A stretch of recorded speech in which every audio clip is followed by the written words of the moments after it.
Hello guys, প্রতি বছরে নেই এবছরও আমরা দেখতে পাচ্ছি সেই নদিয়া জেলার ডিফেন্স ফোর্স একাডেমিতে, যেখানে গতবার আমরা দেখেছিলাম যে এসএসসি জিডি কনস্টেবলে হিউজ পরিমাণে প্রার্থী সাকসেস পেয়েছিল। আজ সেই একাডেমিতে আমরা দেখতে পাচ্ছি আবারও সেই এসএসসি জিডি কনস্টেবল ভাইদেরকে নিয়ে আমাদের রান কম্পিটিশন চলছে। আমাদের পরবর্তী যে এসএসসি জিডি ভাইদের আজ দীর্ঘ 10 দিন রানিং কম্পিটিশন করার পরপরই রানিং প্র্যাকটিস করার পরপরই আজ তাদের এক আনুষ্ঠানিকভাবে আমাদের কম্পিটিশন চলছে। আমরা জানি এটাই হলো সেই ডিফেন্স ফোর্স একাডেমি, যে একাডেমি নদিয়া জেলার চাপড়া থানা শান্তপুর বাসস্ট্যান্ড সংলগ্ন অবস্থান করে। এই একাডেমিটা যদি আরো ভালোভাবে জানতে ও বুঝতে হয় তাহলে দেখা যাবে যে এই একাডেমি হলো নদিয়ার সেই সর্ববিখ্যাত শ্রী চৈতন্যদেবের জন্মস্থান মায়াপুর, আরেকদিকে নবাব সিরাজদৌল্লা পলাশী স্টেশন সংলগ্ন এবং মাটির পুকুর বিখ্যাত কৃষ্ণনগর সংলগ্ন এই ডিফেন্স ফোর্স একাডেমি, যে একাডেমি থেকে বিগত বছর আমরা এসএসসি জিডিতে দেখেছি হিউজ প্রার্থী সাকসেস পেয়েছে।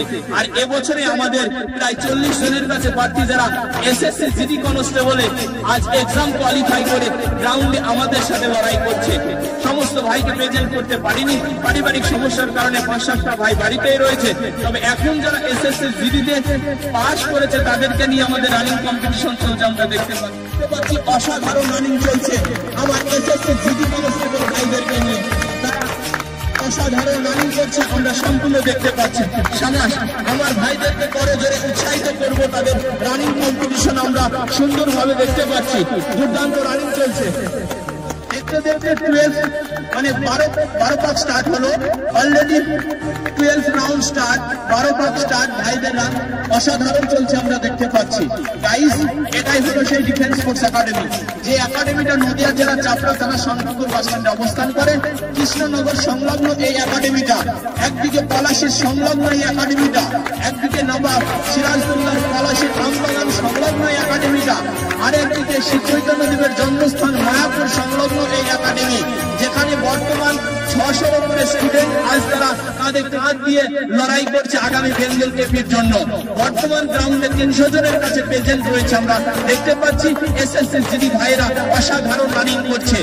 আজ এই একাডেমিতে 10 থেকে 12 জন টিচার আবাসিক থেকে, তার মধ্যে 4 জন টিচার আবাসিক থেকে, অন্যান্য টিচার অনাবাসিক থেকে। ছেলেদের প্রতিদিন 3টি করে theory R morning a physical class এভাবেই চলতে থাকে। আজ এই একাডেমিতে প্রত্যেকটা পার্টকে 3 টাইমে খাওয়া দেওয়া হয়, প্রতি টাইমেই চাউল মানে ভাত হয়। এখানে থাকা খাওয়া করা, মেটেরিয়ালস, নোটস, ইউনিফর্ম, মেডিসিন সবকিছু ফ্রি অফ কস্ট। এখানে কোনো রকমের টাকা পয়সা নেওয়া হয় না। আমরা আমাদের ভাইদেরকে পড়াশোনা গ্রাউন্ডের ফাঁকে আমরা সুন্দর উপস্থাপনা রাখি। এদিকে আর একটি সম্পূর্ণ আলাদা ধরনের একটা আমাদের প্রোগ্রাম চলছে, সেটা হলো দীর্ঘ 1 সপ্তাহ ধরে আমার ভাইদেরকে নিয়ে প্রায় নদিয়া জেলার বিভিন্ন দূর দূরান্ত থেকে শুরু করে, শুধু নয় পশ্চিমবাংলার নানাবিধ ডিস্ট্রিক্ট থেকে আমাদের মাঝে প্রায় আজ প্রেজেন্ট 200 জনের অধিক গ্রাউন্ডে রয়েছে। সব মিলিয়ে এই ভাইদেরকে নিয়ে আগামী বেঙ্গল কেপির জন্য আমাদের লড়াই চলছে। অর্থাৎ তাদেরকে নিয়ে আমরা দীর্ঘদিন আবাসিক থাকার কারণে মনের দিক থেকে তারা একটু হলেও আপসেট হয়ে যাওয়ার কারণে আমরা সুন্দর পরিবেশনও রেখেছি। সেগুলি কি একবেলা খেলাধুলা, আমাদের ছেলেদের পড়াশোনার ফাঁকে একটু আনন্দ নেওয়ার জন্য।